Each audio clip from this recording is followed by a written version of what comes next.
how are you all? I hope you're doing well. So Demi Lovato, singer, we've talked about her before on this channel. She has 100 million followers on Instagram, made another statement that had people talking on her Instagram stories over the weekend. So I'm going to read you that statement, but first, the reason I wanted to talk about this is because this is something I've been thinking about a lot recently. And I really fear for our younger generation that is seeing all of this stuff glamorized in the news, in the media, and pop culture.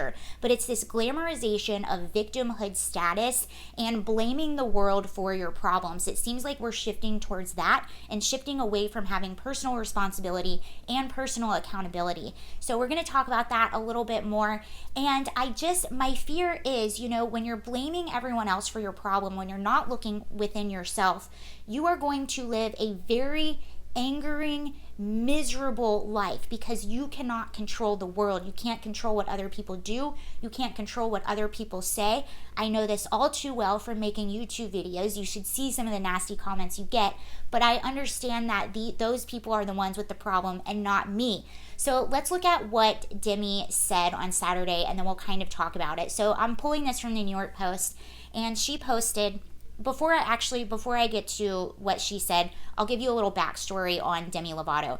Demi Lovato is a self-admitted survivor of an eating disorder. She also has a long history with struggling with drugs and alcohol, has a documentary out about it, and really struggled with her weight and this eating disorder. She is now in recovery, and she's also been very vocal about her struggles in recovery and how she's oftentimes triggered, which, if you know anyone that is overcoming an addiction or any kind of serious disorder, it takes a lot of work. I personally know someone who's quitting smoking right now, and they are triggered probably about 525 times a day. It is not easy at all. Everything triggers them. Some of the most important work that you will do during these times are the work on yourself. And how am I going to be able to live in a society where things are going to trigger me? It's just going to happen.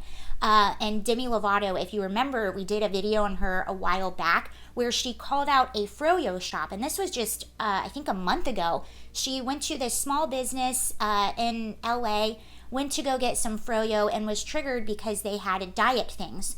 They had sugar-free options and diet options for people that might be diabetic, that might have celiac disease, or people that are vegan. And there is a large population of vegan people in LA, and we know this because they all tell us that they're vegan. So this was a yogurt shop that was basically trying to cater to everyone. And these vegan options, sugar-free options, were very triggering for Demi Lovato, so she made several Instagram posts completely calling them out to her 100 million followers. And this is a small business who has probably struggled in the pandemic. Thankfully, they did not suffer because of this. But this, again, was a person that, instead of looking within herself and working through that triggering moment with herself, she decided to publicly target an innocent business who did nothing wrong. And so now I'm going to get into what she said. Pulling this from the New York Post. So she said on her Instagram, "I don't know who needs to hear this, but complimenting someone on their weight loss can be as harmful as complimenting someone on their weight gain in regards to talking to someone in recovery from an eating disorder." Okay, so she goes on to say, "If you don't know a person's history with food, please don't comment on their body. Because even if your intention is pure, it might leave that person awake at 2 a.m. overthinking that statement." Okay, if you are awake at 2 a.m. overthinking a statement that someone made to you, even though that person had good intentions and that might have been a complimentary statement, that problem is within you. That is something you yourself need to work through. If you can't work through that, how are you going to work through anything else? Life is filled with struggles. Life is filled with jerks that say really awful things. Life is filled with tragedy. Life is filled with unexpected issues all the time, and you are focusing on what somebody said to you, and you're also focusing earlier on the type of yogurt that is at a froyo shop. I think what's sad is just the amount of young girls that probably follow this person and listen to her music. This is a person, to me, in my little opinion, this is a person who is a narcissist. This is a person who blames everyone else for her personal struggles. And I am not saying that she doesn't have personal struggles, and I'm not knocking her for having those struggles.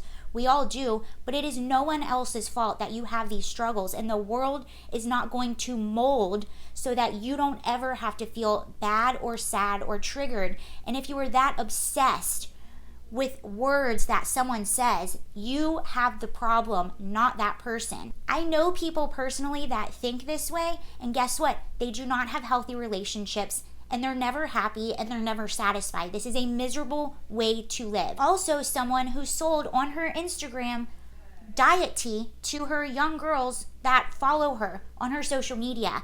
So I guess it was okay then, but it's not okay now. There's also a recent interesting study as well, and not to make it all political, but there really is a mindset. You often hear people say, why are women more on the right more attractive? They seem a little bit more happy. They seem like they have their stuff together. And I really do think there is something to that, because the super liberal side of the super lefty side of the Democratic Party is embracing sort of this victimhood culture. I actually have a really good friend who survived an eating disorder, and it was really bad.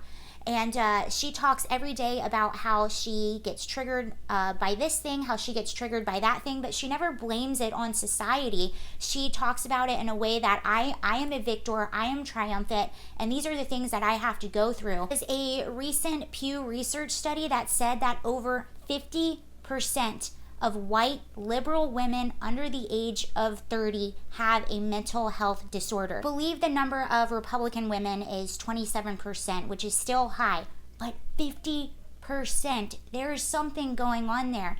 You know, women that typically lean right are more about personal responsibility. They like hard work. They take pride in themselves. Your mind goes wherever you're focused. And so many super liberal leftist women are focused on grievances. They always have a grievance. And women on the right are more focused on wins and what they can do for themselves. When you're focused on your grievances, you are going to have more of them, which could arguably cause more anxiety, more depression, more anger. So anyway, let me know what you guys think about everything, and I will see you later. Bye.